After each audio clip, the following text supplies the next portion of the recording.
we heard today a lot about motivation, about attention, about performance, and what I try to do today is show you the neural mechanisms of how the brain does this.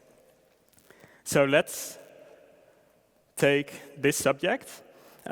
This is a back view of the head, and most slides I will present today are a back view, because most of visual attention is processed in the occipital cortices, and so that's where we are looking for.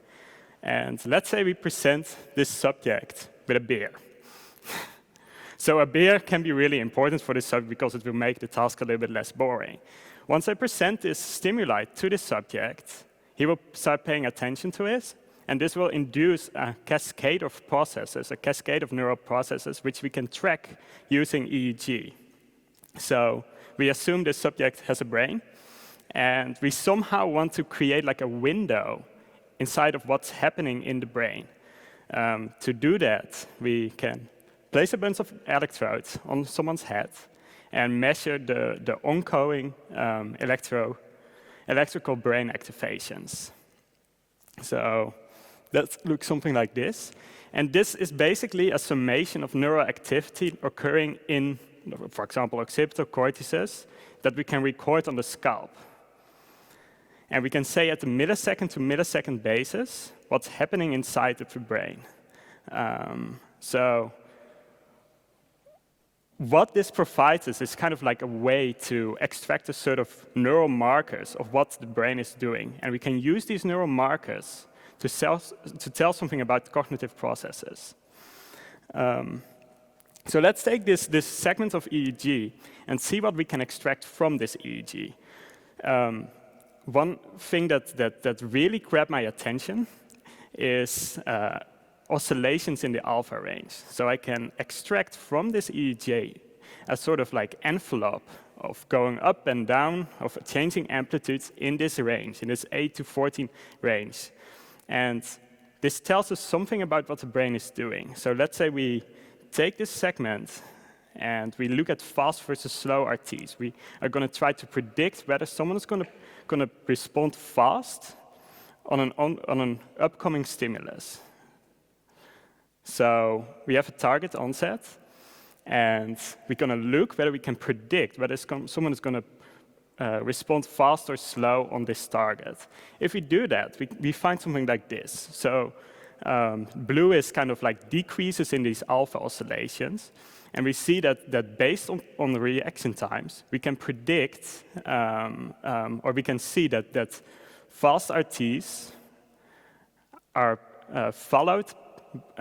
preceded by lower amplitudes in the alpha range. So that's pretty cool, because that means that even before the stimulus comes on screen, we can predict how fast someone is going to respond based on ongoing alpha oscillations. So we can use these alpha oscillations kind of a proxy of attention, of attentional preparation. And that's basically exactly what we did. So we used these alpha oscillations kind of like a marker of attentional preparation, as a proxy of attention. So we used in this study, we had a cue. Participants would see a reward cue or a no reward cue. And based on their behavioral performance, they could either gain or lose money. So my subjects were very happy because they could get a lot of money.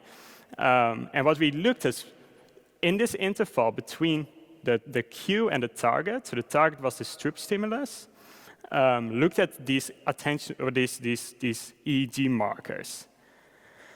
So what do we get? So we have this cue, reward or no reward, and after a while there comes a target, and we can look at the alpha oscillations preceding that target. What we see then is really occipital.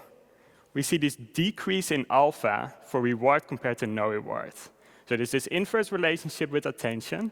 So people are kind of boosting their occipital cortices based on this reward cue. So how does the brain do this? Another window we can use is the so-called continued negative variation, which is kind of like a slow wave EEG that reflects activity of the attentional control network.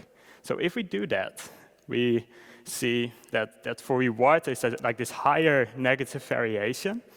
And if we plot the scalp topography, we can see that this activates this frontal parietal control network, which really suggests that reward kind of boosts these occipital cortices, this activity, prepares them for the upcoming target through the frontal parietal control network. And what's the consequence of this? So if we look at the target processes, then we can already see really early that the visual processes are boosted through this attentional preparation. So this is, again, reward versus no reward. And we can see that following this attentional preparation, this more sensitive, the cortex becomes more sensitive to visual information. We can see this activity gets boosted. So it is an increase in visual processes. In psychology, we talk a lot about inferior differences and how people differ in using information around us. So we can take this attentional preparation and see how it influences behavior, both between and within subject. I haven't talked much about behavior yet, but if we do that, we can see that based on the activity, how much people prepare for the upcoming target. So we take the difference between this C and V component, and we can predict how well people will perform, like how well people will boost their performance based on this reward. So we can see on the x-axis, you can see how people use the cue information, how people use the cue information to boost their attentional preparation. And on the y-axis, you can see how much people improved in performance. So really showing that by using this cue information, people will boost their attentional processes and thereby enhancing how fast they perform.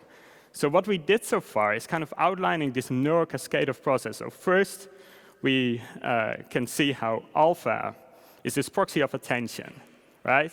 So second, we can see that alpha is boosted or kind of enhanced by reward prospect through the attentional control network. And then following that, the target, it influenced the target process by really already at 150 milliseconds after target onset, making the visual cortex more sensitive to information, and thereby enhancing behavioral performance. So this increased visual target processing really shows us that it can be used to induce faster RTs. So let's go back to our little beer example. So once we are done with this symposium, you now know exactly like when you present something that's important to you, what the cascade of processes are in the brain that really help you process that information. So I really want to thank my supervisors, Monique, Marty, and Andre, especially Monique and Andre. They've been great mentors. And I hope this really gives like a different window into what kind of research we can do using EEG and how we can create kind of windows into the brain to see what's happening. Thank you.